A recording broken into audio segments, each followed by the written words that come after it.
I started to measure the finger length. Yeah, compare my left and right hand, and I found out that the left hand finger actually grow longer than before. So when I first talked about this experiment to my lab mates, so they didn't believe that. So what they did, the two lab mates, Eugene and Nikhil, so they are my lab mate when I was in Boston.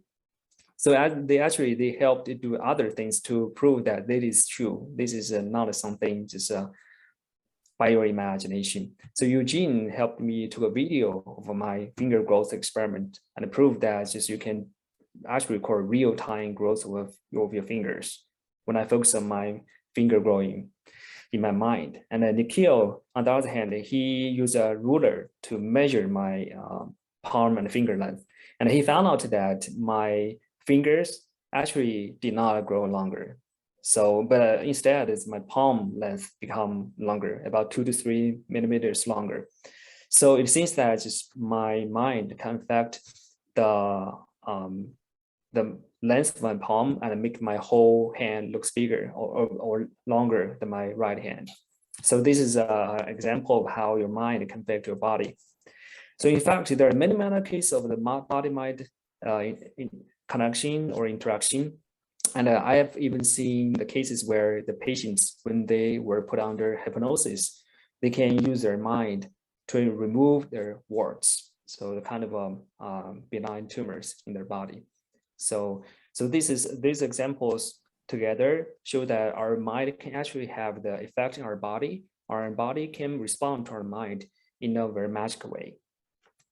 But the question that so what are the mechanisms underlying the mind effect? Why the mind have such effect? Because we before think the mind is if it's only a byproduct of our body or brain activity. Now we know that mind has this magic effect. But why is that? So it comes to this. Then come to the second part, the quantum weirdness. So they talk about how your mind and the observation can be connected together. So in 2005, the series of physicists, they just start celebrating the year of miracle, the century after the year of a miracle, because in a century ago, in 1905, Einstein published a series of findings that totally transformed the physics world. So one of the such finding is the light wave particle duality of the photons or basic particles, and that is a foundation of quantum mechanics. So in one of the essay written by Richard Henry at Johns Hopkins University, so he said that just the only reality is mind and the observation. So, but observations are not of things. So this is really close to what Buddha told us. Yeah, what you saw is totally dependent on your mind. So the reality is different from person to person. So, but this is really when I first saw this essay, I was totally shocked because I cannot imagine that this kind of essay was published on Nature, which is a leading journal of the science community. So, but how this mind and observation comes from. So I'll talk a little bit about the background, the wave particle duality. So back into 18th century, Thomas Young described the wave properties of light. So light is kind of like a wave. That is because he found out that the light, when it passes through the two slits called a double slit, they can interfere with each other and forming this kind of a dark and bright stripes.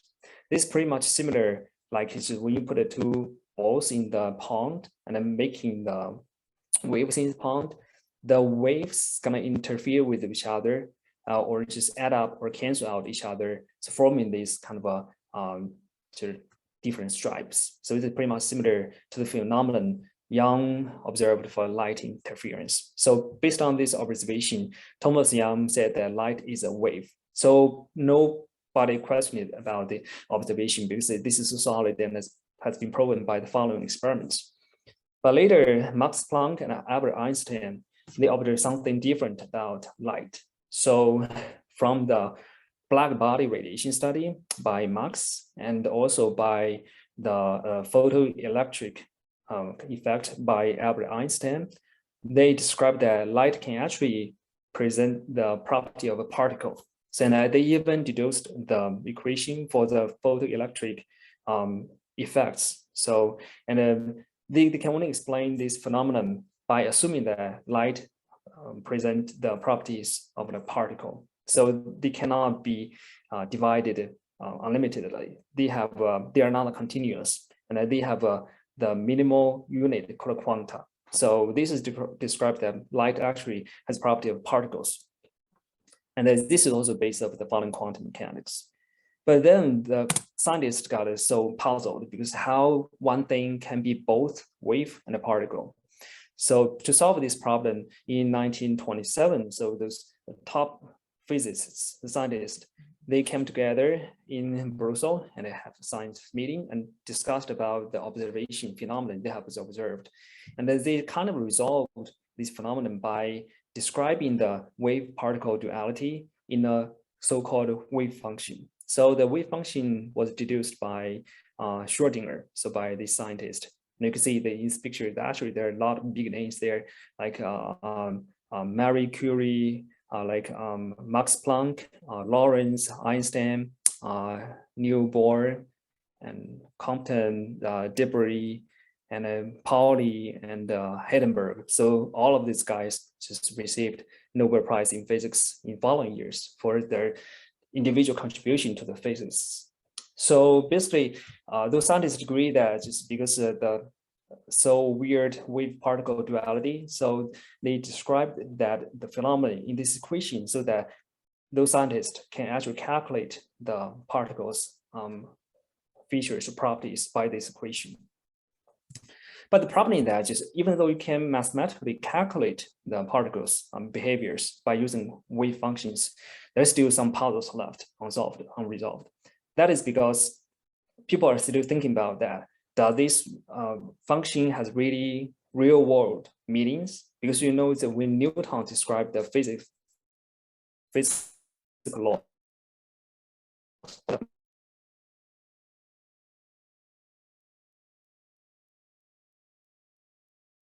mathematics.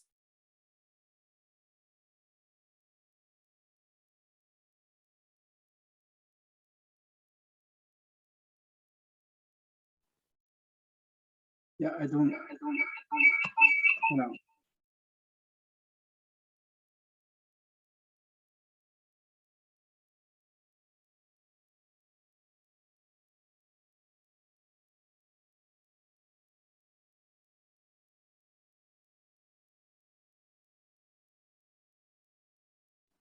Hello, Dr. Luo.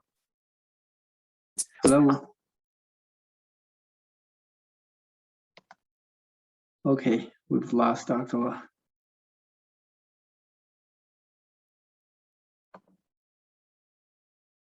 Yeah, let's wait a little bit.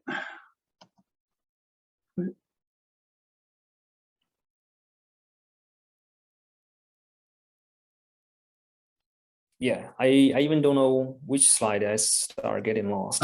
It's exactly this slide. Maybe you can restart from this one. Okay, yeah, I'll start with this slide. So in the previous slide, I said about the scientists.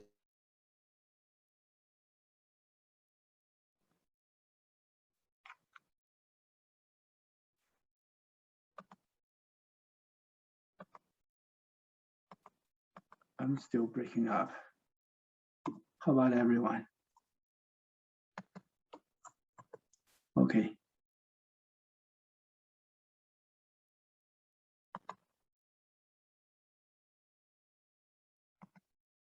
You hear us?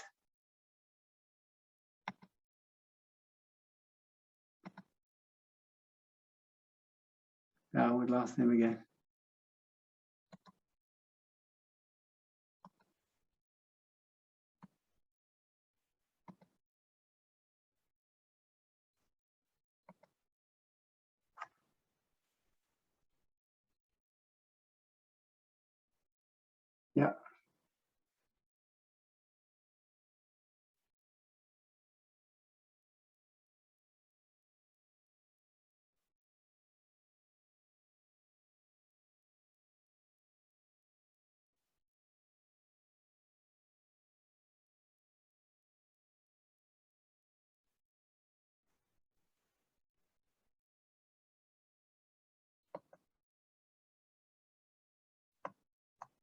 Yeah, sorry for the inconvenience. So let's just wait a little bit more.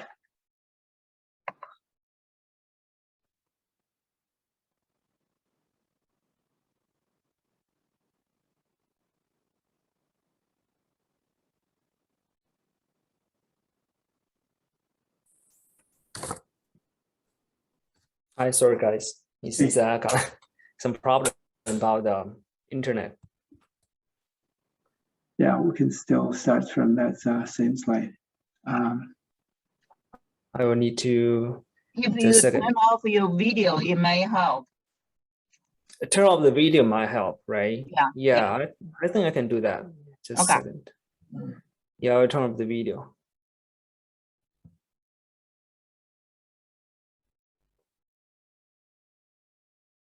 Okay, I will share a screen just a second.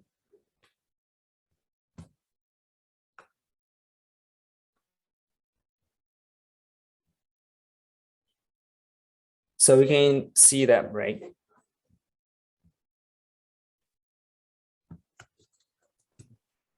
Yes, we're good now. Okay, yeah, just a second.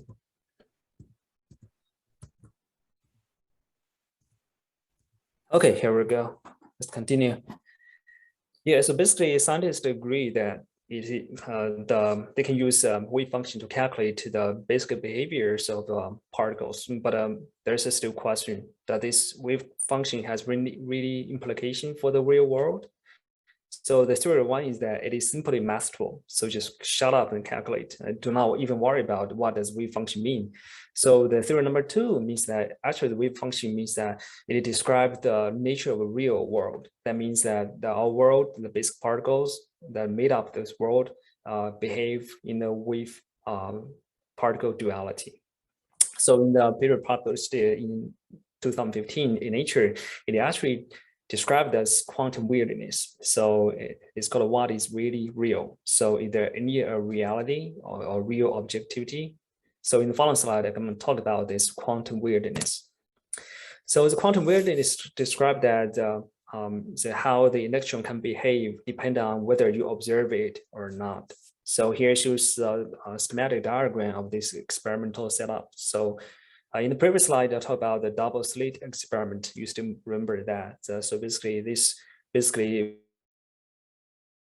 of light, how the light can interfere by passing through the both slits at the same time. So in this experiment, the scientists actually they reduce intensity of electron beams so that at one time, the only one electron passing through those beams. So this slit. And we have actually screen behind to record the when the electron hit the screen. So in the time it goes on, they see this kind of individual dots represent the individual electrons that passing through either left or right slit.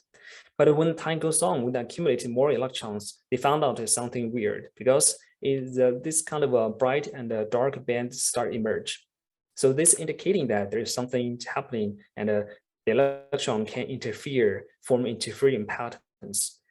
But scientists were really puzzled because at any given time, there's only one electron passing through either left or right slit. How can this single electron interfere with itself?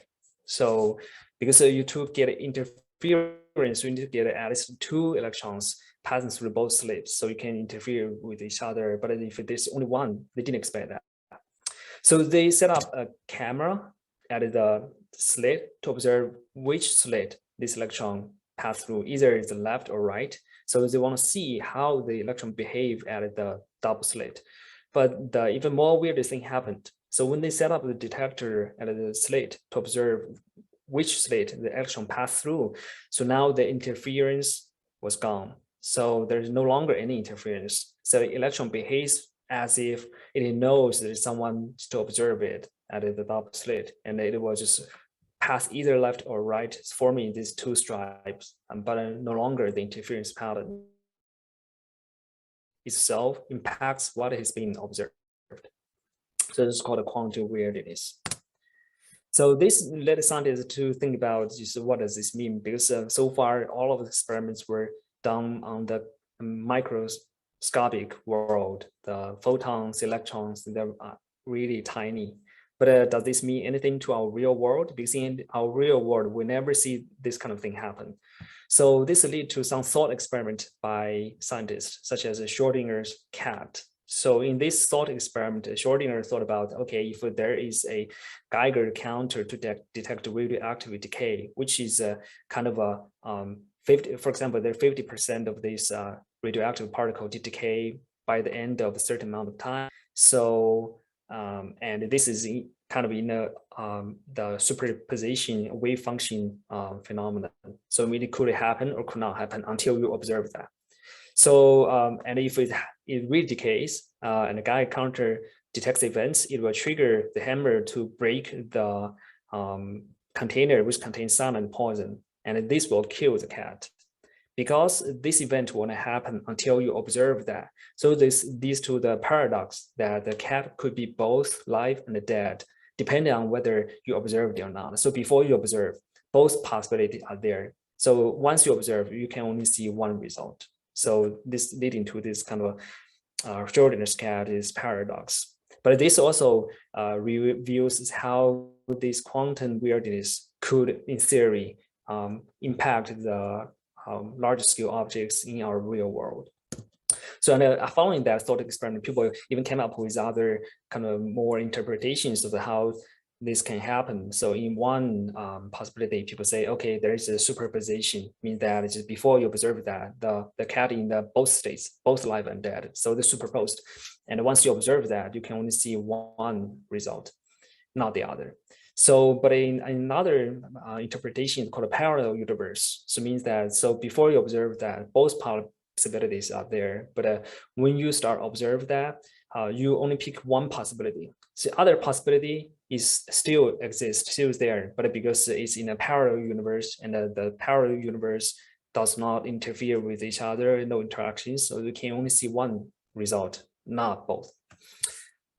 So based on this, so scientists start really developing tools to measure this, whether this quantum weirdness can be measured in the experiments in the lab using new technologies. Because before, all of these wave functions are deduced by mathematics, and there's no real experimental manipulation of these tiny particles. But in 2012, a group of scientists in NIST, National Institute of Standard and Technology, Serge Haroche and David Weiland. So they developed this tool called the laser mediated supercoating to manipulate the particles so that they really observed in the real world for the first time that the particles or atoms can be put in the superposition status. So it means that they can be vibrating and not vibrating at the same time, or they could be here and there at the same time. So, and because of their development of the technology to measure quantum superposition in real world, they were awarded the Nobel Prize in Physics in 2012. And from their study, there are even other more scientists to start to reveal the existence of this superposition in the macroscopic scales. So, for example, a group of scientists from UC Santa Barbara, they measured the quantum ground state of this this mechanical resonator. So, by the way, this resonator is about 30 micrometers in size. And this is about the limit where your naked eye can see the object without any microscopes. So it means that this mechanical resonator can be seen by your naked eye. So this is kind of happen on the macro scale and microscopic scale. And those scientists can put the resonator in the superposition state, means that it can both vibrating and not vibrating. And based on their novel experimental design, as you can actually observe the effect and measure that. And another group of scientists from Stanford University, meanwhile, just found out that this quantum superposition can happen at a half-meter scale. So half-meter is really big in the, and we can consider it as the measurable at a macroscopic scale.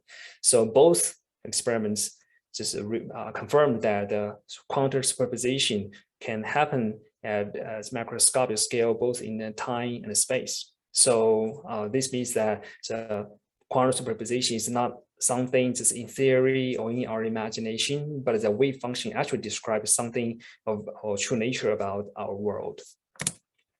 So when we look back to the mental universe written by the Richard Henry, so it says the only reality is mind on observations. So those experiments seems to reveal that. So the real world we observe firstly is dependent on our observation. And secondly, our observation can have two effects. So in one interpretation, the Copenhagen interpretation, your observation just collapse the wave function into one observable confirmed state. This means how you can collapse a wave into a kind of particle. So before you observe that, it's just present exist in a wave, but after you observe that, they collapse into a certain solid state called particles. So, and in different interpretation, alternative interpretation, so your observation only just makes you sample one possibility out of a wave function. So other possibilities are still there, just like one illustrated in previous parallel universe slide. So other possibilities are still there, then they do not collapse, but rather you can only observe something you determined by your observation. So the other possibilities are existing in parallel universe called a multiverse, but you cannot observe that. So the thing that because everything in the universe, including our body, are made up of particles that can be described by wave function. For example, this is a cup of coffee, and we see every day, and we're pretty familiar with that at the macroscopic scale. But if we think about it, coffee, the water, or the cup, they are actually made up by the atoms and molecules, and those molecules and atoms on the microscopic scale can be described by the wave function in nature. So does that mean that the universe we observe is only a observation dependent effect, and is a result of our observation? It's a reflection of our mind, whatever you put it at. So this is really puzzling, and sometimes to make people start thinking about what is real, what is reality. So as put by the Neil Bohr and Richard Feynman, so both of us, all of the scientists were astonished by or shocked by quantum mechanics. So he said that if quantum mechanics hasn't profoundly shocked you, you haven't understood it yet. And Feynman said there's nobody understands quantum mechanics because this is so mind-bending and counterintuitive to all of people's traditional understandings of objectivity and subjectivity. So this came to the part 3. I'm going to switch gear and see. We're going to discuss how the Oriental wisdom, particularly Buddhism, think about the mind and then think about the universe. What's the connection between the mind and the universe? So then the first I would say, why did I start just become interested in Buddhism? All of this was triggered by my mom's disease, because a couple of years ago, my mom got rheumatoid arthritis. It is a kind of a autoimmune disease that will cause a swollen of their joints because your immune system start attacking your own joints and making the joints start inflammation there, and the joints got damaged because of your immune reaction. So eventually it's could call even handicapped. So, and the worst thing that is autoimmune disease, RA, has no cure. You can only just control symptoms, but there's no way to cure that. But surprisingly, my mom got RA in 2011, but half a year later, when I came back to visit her, coming back hometown, so my mom, she was completely recovered from the rheumatoid arthritis. So at worst time, she cannot even do daily stuffs. She needs to have someone to come over to take care of her. But when I came back home half a year later, so she was completely recovered. So within half a year. So that's kind of positive to me because Western medicine cannot do that. So it turned out that based on our conversation with my mom, it turns out that my mom just, she practiced meditation daily, and then she chanted the Earth Store Sutra. So this seems to help her recovery. So because of my mom's recovery from rheumatoid arthritis, I started to reading literatures about the meditation, mind, and body. So since there are many scientists also are interested in this topic, and some of them started studying the mind and meditation and the body because of their own personal, because of friends' experience. So they feel there's magic there. So one of the study performed by Harvard University professor Sarah Lazar. So she also just once hurt her body because of a marathon or yoga practice. I forgot which is a real cause. And her friend recommended her to go for meditation, which really helped Sarah just recover from the injury. So she became really interested in the phenomenon, and she carried out a study on how meditation can change your brain and body. And based on her study, it seems that meditation as short as 8 weeks can permanently change your brain structure. One is the prefrontal cortex, and one is the insula.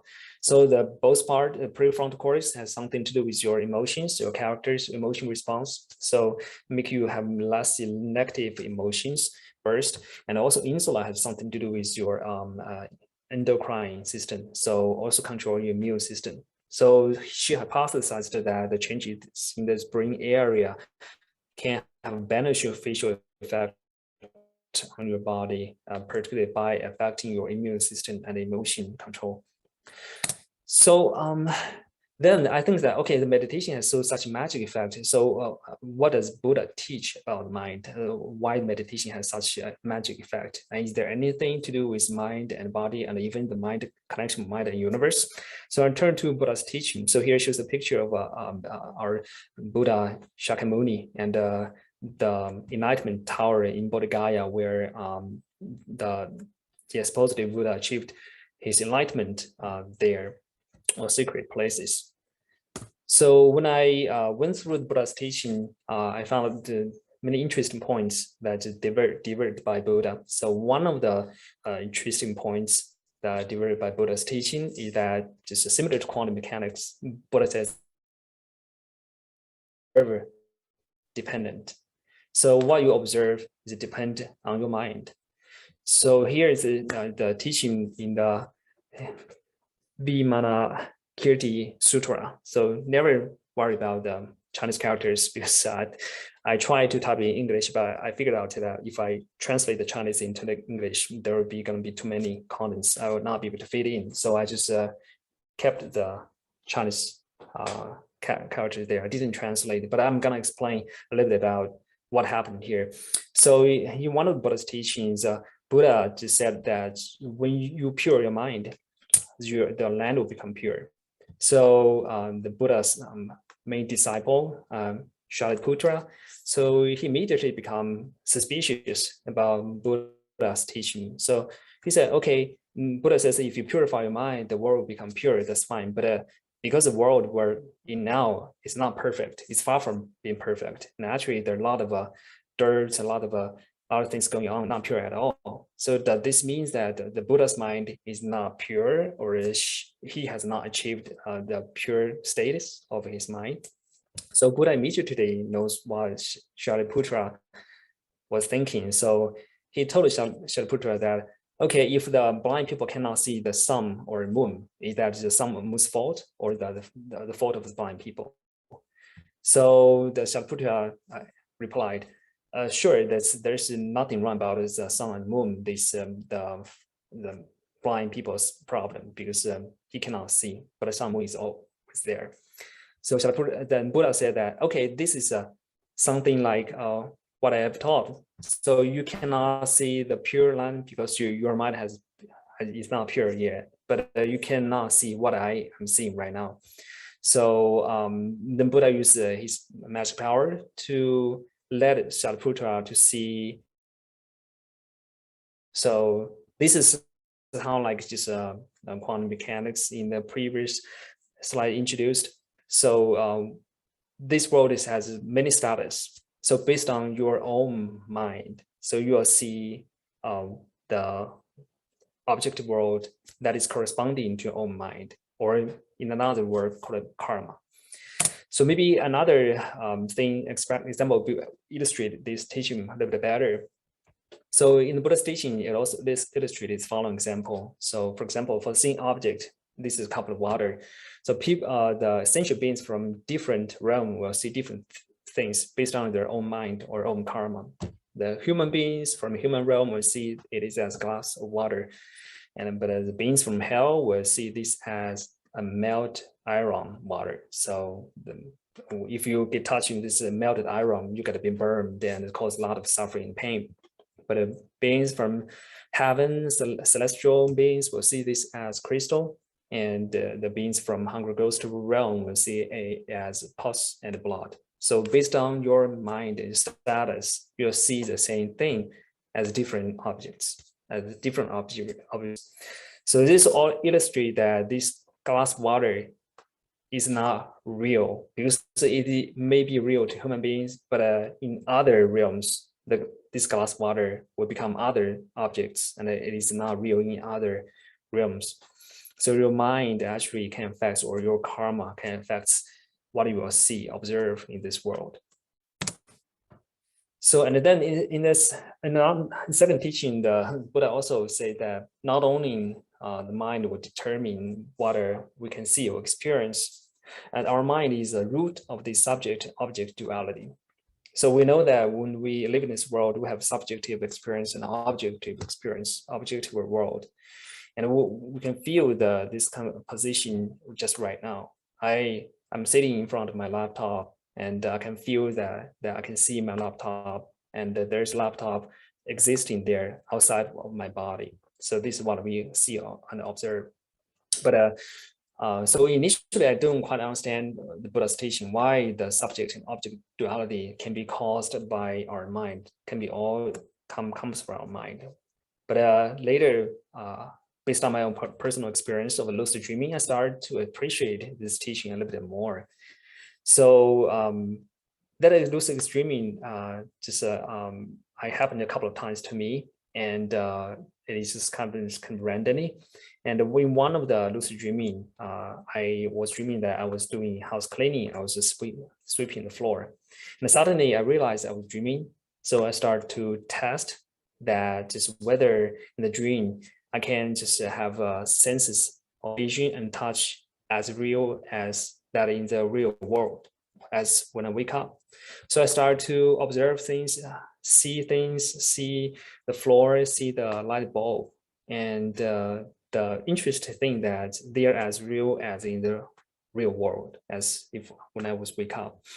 And also when I tested the sense of touch using my hand, I can touch the table and touch the bookshelf. And when my hands move over the objects, I can even feel its texture.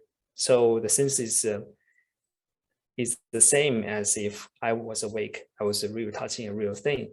So this really astonished me, because I know that I'm in a dream. But even if in a dream, when I realize that I'm dreaming, I can actually experience the real senses as if I'm awake. So there are a couple of other examples, like in the garden dream, I tested a sense of smell, and in the dinner dream, I tested a sense of taste. So it seems that all of these sensations, including vision, hearing, taste, smell, maybe not hearing, and touch. I test touch most often. And they can become really vivid and real as long as I realize that I'm dreaming.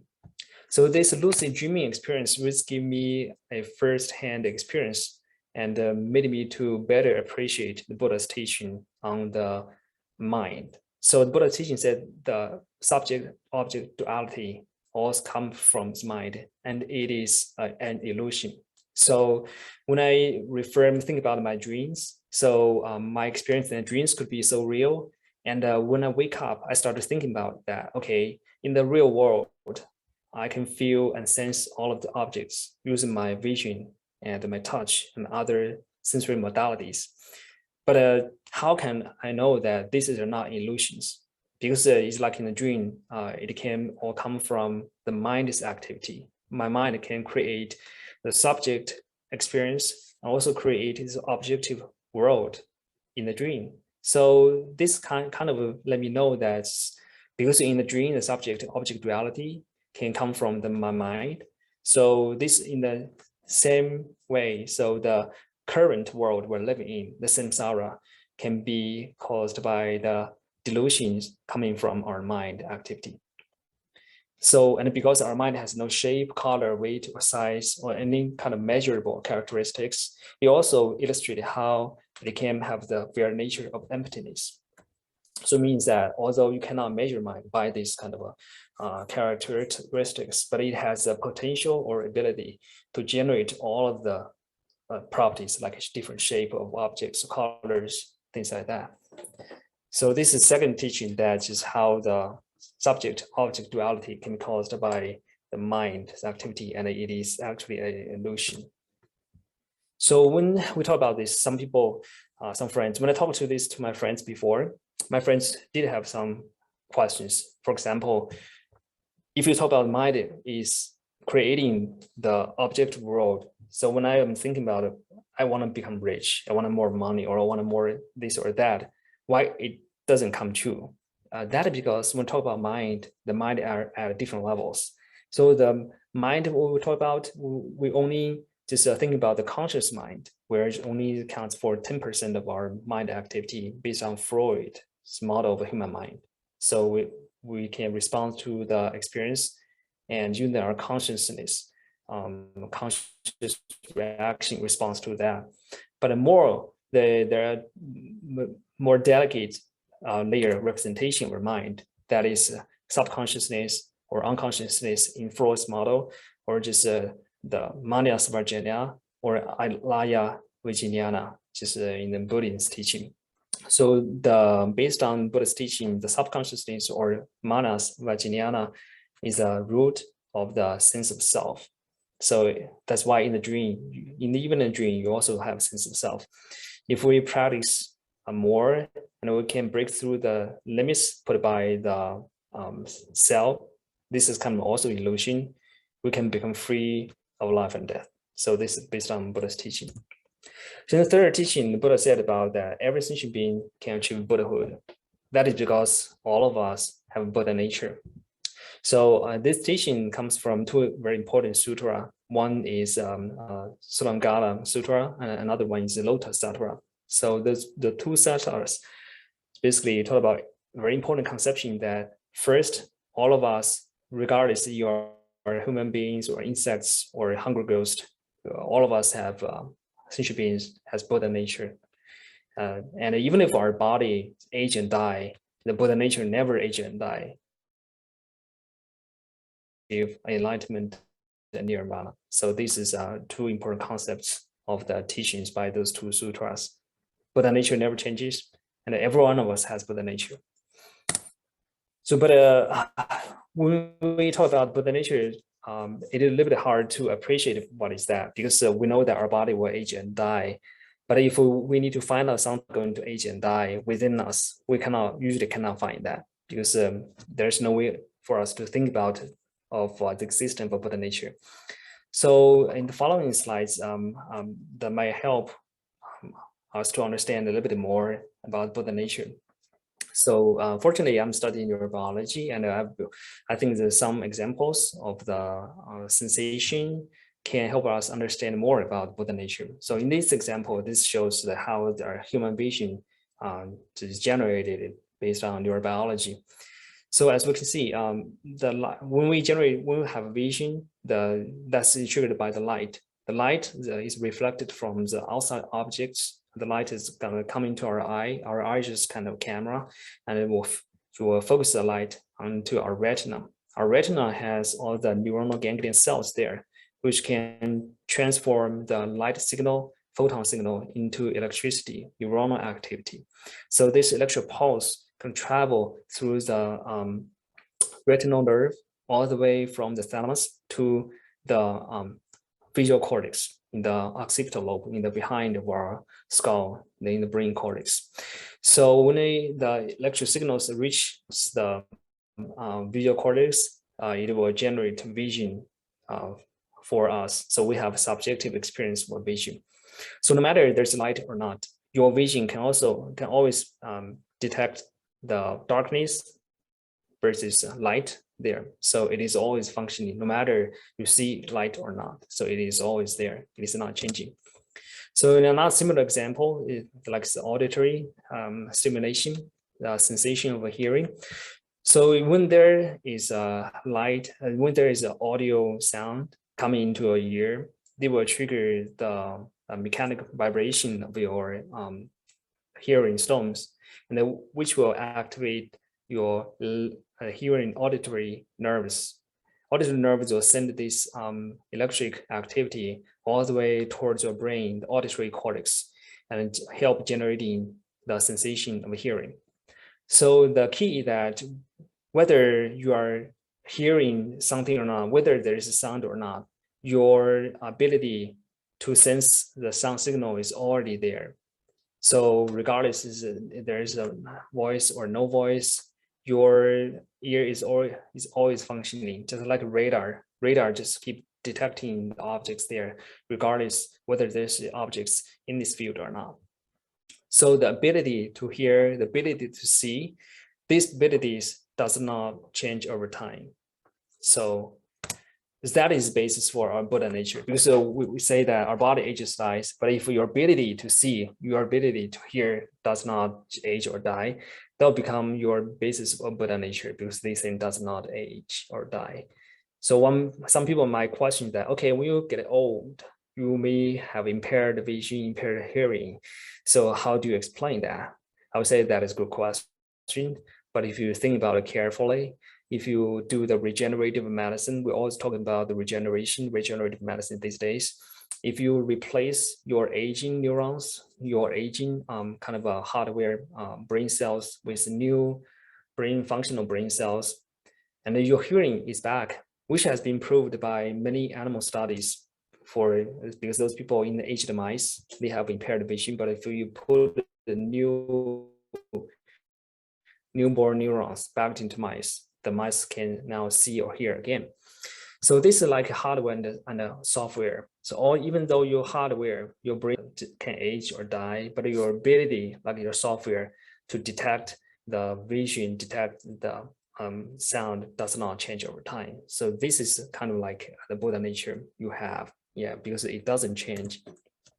And here, and if we think about other sensations, we can actually see that our sensations depend on all the electric activities by our nerve cells in the brain. So here is a video showing that how our brains, the nerve cells in our brain firing just on a normal basis in our daily activities. So here the two structures here, the thalamus, which is kind of an interstation between the peripheral nervous system, and it will relay signals from peripheral nervous system, the sensory organs, all the way to the cortex. And the cortex will just respond by generating electric activities across different brain regions, and make you to respond to outside stimuli. So when you look at this map, we'll realize that, okay, when you see that, hear something or see something, you feel that, okay, there is something real outside your body. But if you think twice, there's nothing outside there. You are only interpreting your electric activities in your brain. In other words, you feel now you are in your room, your body is in a room. But in the other hand, when you open your brain and look at the brain activity, there's no room in your brain. There's only just brain neural activities in your brain, and your brain interpreted as a room or as an object. Because this kind of electric activities, they carries no real meaning. They are nothing like the object itself, but based on your ability to interpret these electric signals, you can now see something. So if your ability to interpret the signal is different from other being or other human beings, so the thing you see will be different in your eyes. So this somehow just similar to the example I gave before. For seeing glass water, sentient beings from different realms were perceived as different things, because of the way you interpret that is different. But the unchanging thing that the ability to interpret, the ability to transform the signal into vision or hearing is the same. So it's the same for everybody based on Buddha's teaching, and that is basis for enlightenment or Buddhahood. So our body will age and die, as said before this conclusion, but our Buddha nature will not change. And based on the neurobiology, the Buddha nature is in our ability to sense, to see, to hear. So, and this ability will not age or die, just like software, even though your hardware will age or die. This is the basis for the rebirth, reincarnation, or just achieving enlightenment. So in the final part, I'm going to talk about that if the what we experience is a projection of our mind, means that our mind is the root for the object and the subject duality. So our mind should not only affect our own body, just as we read in body-mind connection in the first section, but also should affect in matters beyond our body, because based on Buddha's teaching, both object and the subject of the world come from our mind. So just like in this Matrix movie, the Neo is trying to use his mind to bend the spoon. And initially, he doesn't believe he can do that, but he watched this little kid doing this in front of him, because everything is from your mind. So actually, he can start doing that. But this is from a movie. Yeah, I really like this a lot, because it shows how powerful your mind can be. But definitely people believe that this is a movie, so this is nothing real, because in the real world, your mind cannot change your outside world. Maybe you can change your body, because your body and the mind are together, but there's no way for you to affect the world outside of your body. But there's some experiment performed by this Japanese scientist called Masaru Emoto, so on water, and said something different. So in his study, he just used different messages and to see how that messages carried by those words can affect the ice crystallization. So here's a popular book, just how the message in the water, and you can find that on the internet, and that was once very popular. So one of the very typical study of this crystallization experiment is that if you use some good words like thank you or I love you, so the water crystals, these crystals will show a beautiful shape. But if you use some bad words or hatred to treat it, like I hate you, I want to kill you, you disgust me, so the crystals of the ice looks pretty ugly, as if your information can be read by the ice crystals and respond to your information carried there. And some people praised that, but a lot of scientists also have a lot of criticism over that, because it is said that, okay, you do not have kind of good controls, you do not do this repeated enough to show that it's rigorous, in fact. So I kind of curious in the experiment, so I was trying to see whether I can reproduce his. So the first experiment I did that just because his experiment requires that you need to just do this microscopic imaging under the sub-zero temperature, because otherwise, if you put it on the normal microscope, the light bulb is on, the temperature is high, it's gonna warm the crystal and gonna dissolve right away. There's no way for you to take a good images like that. Because I do not have a condition to do the imaging under sub-zero temperature, so my friends and I thought about another way. So we're using saturated salt water to do experiments, because the saturated salt water can also crystallize, become salt crystals. So I was trying to find out whether the words or mind like that will just have effect on the shape of salt crystals.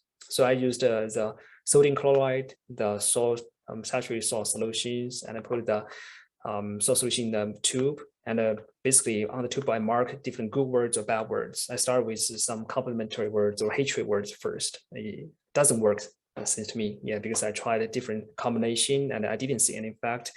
And so I thought, okay, maybe the stimuli is not strong enough. So I started using I happened to get the prayer beads blessed by Karmapa, which is a master leader of the Karma Kadri tradition, and I got the blessed prayer beads. So I thought, okay, that's nice. Maybe that would be good stimuli for this salt water. So I basically put those tubes together, or control tubes in random assigned places. And basically after a certain time, like room temperature for 16 hours, and I would then just warm up the solution to the same temperature. And then I just spot the different amount of solutions onto the glass slide and let it water to dry and let it salt crystal to come out. And then after it dried out in the crystal form, I did the imaging of the salt crystals. So I just showed the one group of the experimental results. So I repeated it once, and it seems that both times I saw this effect. That is, when you have some blessings for the sodium chloride solutions, the salt crystals look bigger. So it seems that they can form bigger crystals, which in physics indicates lower entropy, means lower degree of irregularity, something like that. So, but in the control group, we have no treatment or treatment with other neutral words or other neutral treatment. The control group shows a similar crystallization. That is, they have smaller crystals.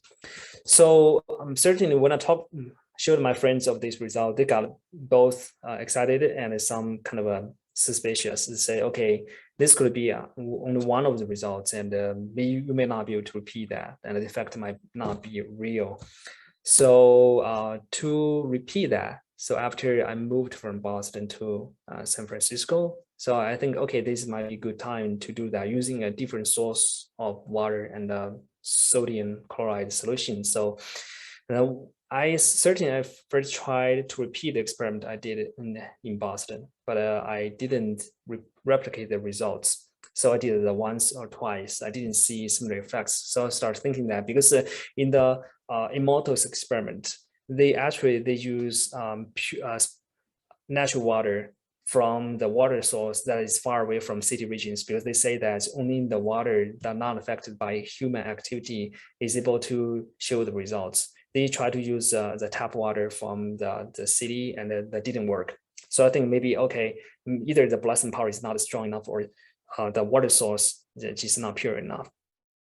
So to do this, I just to see whether the stronger blessing have an effect. So I took the salt water with me to one of the Dharma practice at the monastery here in KDD. So, and I carried 2 tubes with me, one just with my Dharma practice.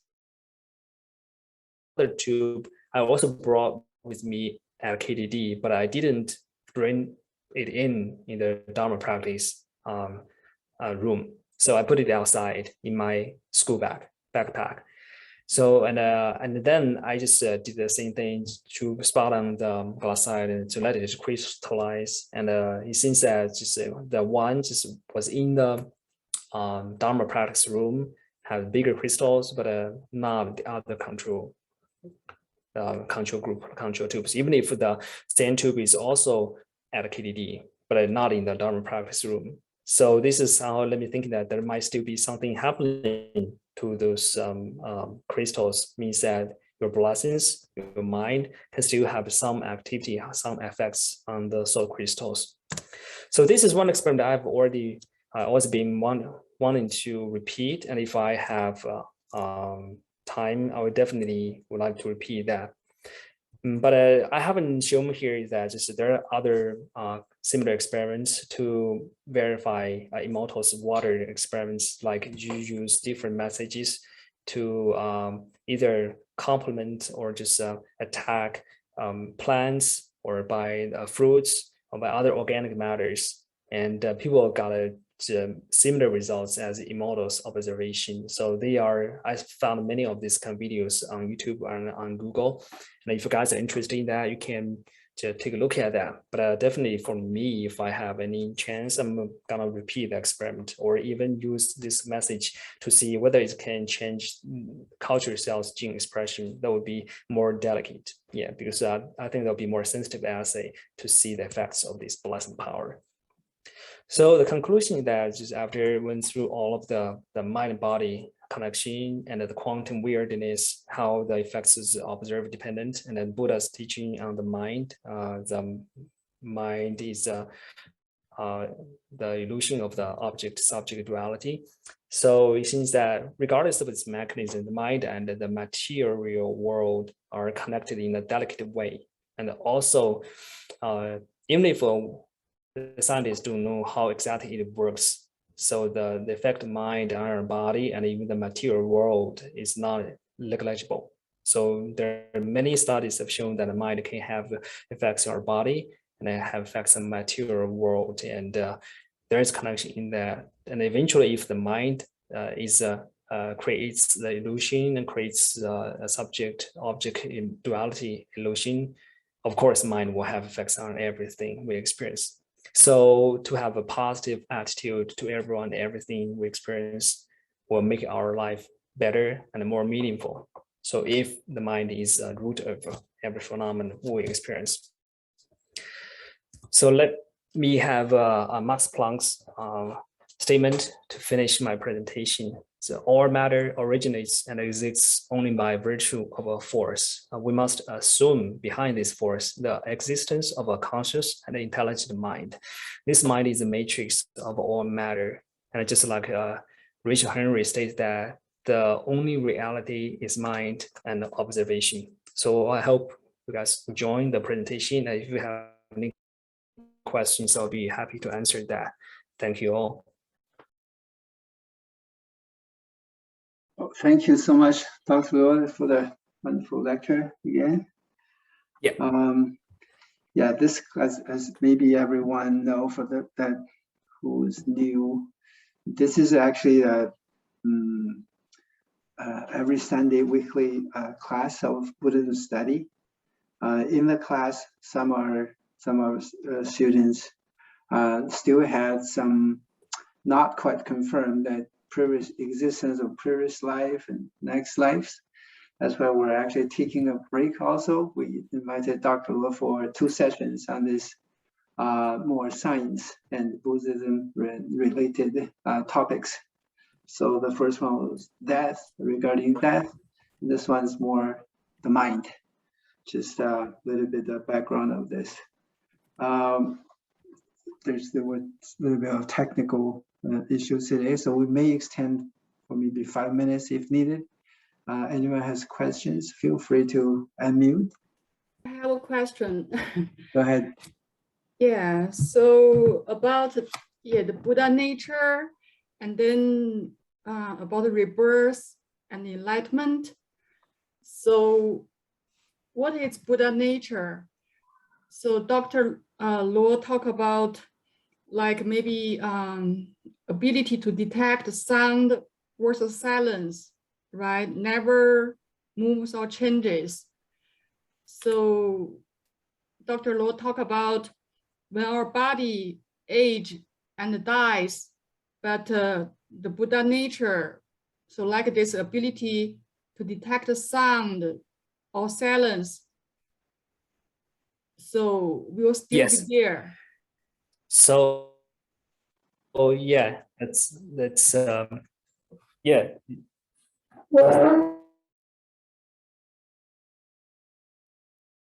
My connection is not stable, and I'm really sorry about my internet connection today. And unfortunately, because the Wi-Fi router is outside in my room, so it's not kind of the signal is not that good. So could you, Jenny, could you repeat your questions? I only heard part of your questions. Yeah. Okay, I'll start from beginning. So I don't quite understand. Yeah, when you talk about Buddha nature. So yes. So I feel like is Buddha nature like this like a perception, right? Yeah, ability. So let's just say one, you talk about the ability to detect sound versus silence, right? So this ability, so it's one part of the Buddha nature. Then, so you said, if our body ages or dies, but the Buddha nature, right, this ability to detect sound or silence, so still exists. Yes. So Yes. that, so then we can, yeah, there's rebirth. Yes. That's right. So yeah, but I'm wondering, so you talk like the ear, right? That like the hardware is still there, right? If there's a sound. Yes. The If, Buddha yeah. nature is like a software. I just got some analogy. Just Buddha nature like a software. Your ear, your neurons are like hardware. The hardware can get a wear and tear, can go bad. But just the software will not go bad. So But yeah, but when there's no neurons, so can there still be, so you talk about these sensations, right? All our sensations depend on the electric pulses yes. generated by neuron activities in our brain. So Yes. without the brain, right? When the brain died, are there still electric pulses? No, but actually, in the previous presentation, just the death and new start, I also talked about a little bit more about how Dr. Jim Tucker, he studied the past life memories and the birthmarks and birth defects. So, and he's also, I talked about a little bit about quantum mechanics and how he believes that most of quantum mechanics physicists believe that your mind can exist beyond your body. Because if your body or brain, even if your brain just is a kind of a mass, belongs to material world, but because the physicists say the quantum mechanics that what you observe depend on your mind. So if it is your mind that creates your body and the world, so the brain is no longer the foundation for your consciousness or mind. It can still exist even if your material brain dies and it goes away. And to be more precise, I talk about in one slide, I talk about different level of consciousness, the consciousness, subconsciousness, and the unconsciousness. And the brain, based on current understanding, is attached to the consciousness level more. And even if when we go to sleep, you become unconscious. When you become just in a coma, you are not consciousness, but you're not dying, you're not dead. So because as I talked in the previous presentation, even if your brain stops functioning in the near-death experience, Dr.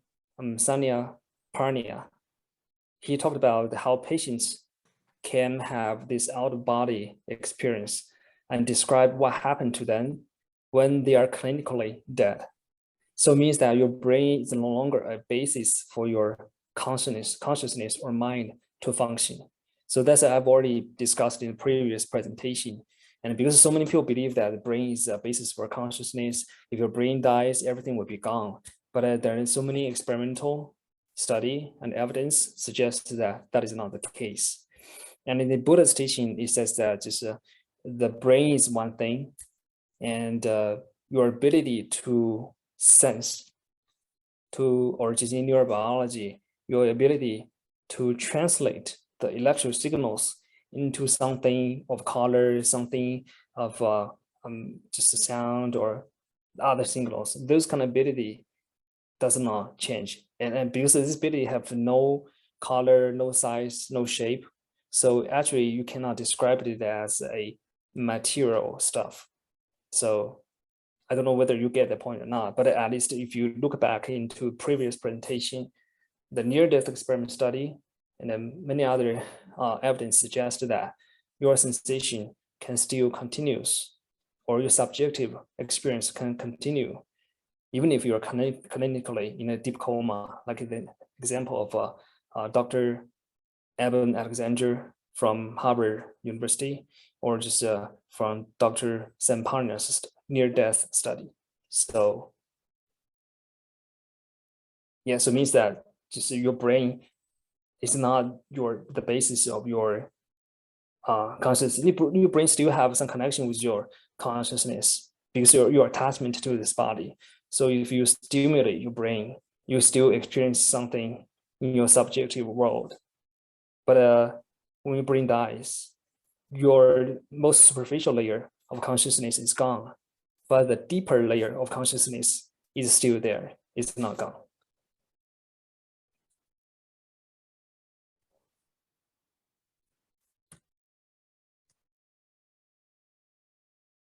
Okay, thank you for now. Yeah, we can discuss when we have more time, or just we can discuss maybe in a different day in Chinese. That'll be a little bit easier, I think, because now supposedly everything should be go in just English, I think. Yeah, I'm posting. Thank you, Dr. Luo, and thank you, Jenny, for the question. I'm posting my contact info for 2 reasons. One is if you need the recording of the last presentation, you can shoot me a message. I can post you the link already uploaded to my Dropbox. And to Dr. Luo's point, Buddha nature is probably a topic I would say is like onion. You need really multiple layers of analytics before you have some understand, which usually means you need to spend some time, and sometimes it's years of study. So we do have this like the English session on Sunday afternoon, as well as multiple different Chinese sessions on these theories. If you're interested, same contact info. Okay. Yeah, sure, no problem. And Tashi has a question about do different states of consciousness represent different dimension or different universe? Based on the teaching, because I listened to other masters teaching about how your mind correspond to different space and time. Yes, that's at least as now, I think that's a very working hypothesis, or maybe not even hypothesis. That's how it works. In other words, your own karma determines what you will experience or see or hear. So even if we are in the same realm, the human being realm, the same object might turn out to be different, slightly different in your eyes versus in my eyes. For example, this object may be a little bit wider or a little bit more in red compared with what you see. But because I cannot go into your mind to see what you see, so I will assume that we see the same thing. The red or white we describe are the same thing. I can only assume that, but actually Buddha said it is not the case. So that maybe explain why for the same person, why some people feel that, oh, it's so pretty. Other people says, oh, okay, I don't think that she's so pretty or so beautiful. Maybe that's can provide some explanation for that phenomenon, I think. But yes, based on the teaching I've basically studied, that's correspond to different space and time dimensions.